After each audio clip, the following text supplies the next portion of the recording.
Hey guys, welcome back to my channel, and you're probably wondering what this picture is, but we will get to that in a second.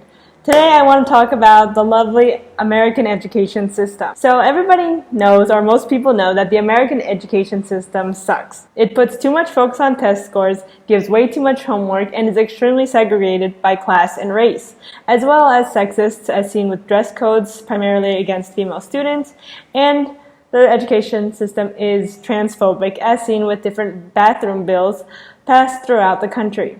However, the number one reason why I really hate the American education system is that they teach us to fear the other. I was brought up learning that America is the only safe place on earth, that America is the best country on earth, and that everywhere else is a shithole, and that America is the only country that has a democracy and the only country where you can be free.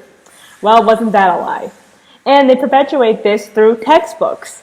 It's common knowledge that public grade school textbooks as well as high school textbooks are outdated, they're filled with gaps, and are extremely one-sided. They're extremely biased towards white cis male history. So you'd think that in college, at the university level, the recommended textbooks and the required textbooks would be better. But that is where you're wrong. Here are some photos from my sociology textbook from senior year.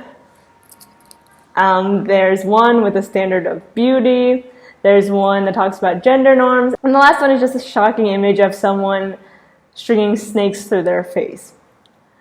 Okay, so, as for these photos, I'm glad that some traditional costumes are being represented as well as indigenous people are being represented, and that's extremely important as the world globalizes. However, these photos are extremely reductive. Also, not all indigenous people wear their traditional outfits all the time.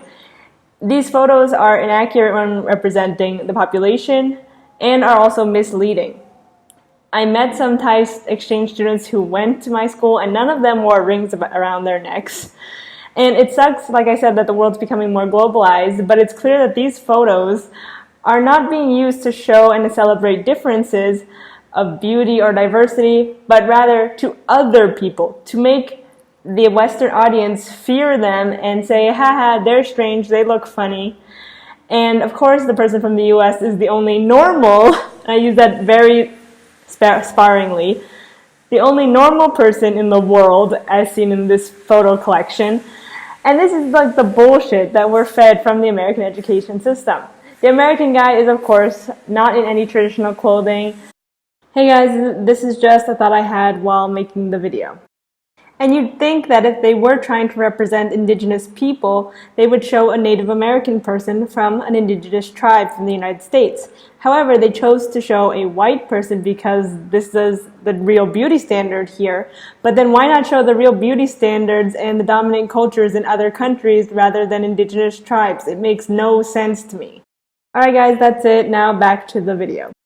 He's white, like I said, and yeah, you can say that the book is accurately portraying true and real standards of beauty in the US, albeit he would probably have a Nazi youth haircut rather than these weird highlights.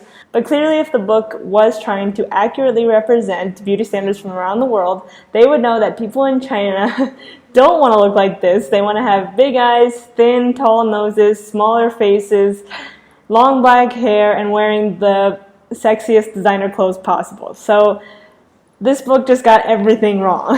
And this is what we're taught that the beauty standards around the world are, when clearly a simple Google search would show you otherwise. And let's talk about my favorite image, which is the snake guy from Chennai, India, which is in the southern part of India.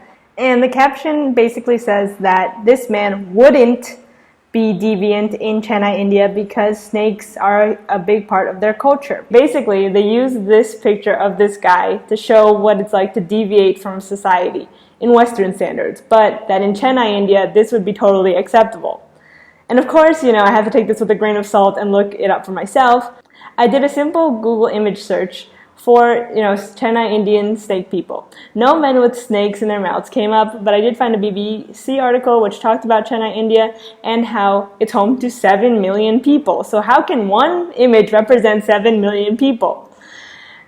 Anyway, that I learned that the people in Chennai use the snake's venom to fuel their economy, and that indigenous people there have been doing this for years.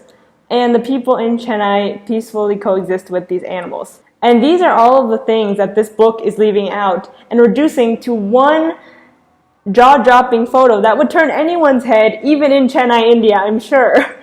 So again, the only reason why this book exists is to shock a Western audience, a Western white audience, to fear the other. Can you imagine being an Indian American looking at this photo and like having every one of your peers see this photo and knowing that this doesn't accurately represent you or your family, but having everyone else in the room who are uneducated take this at face value?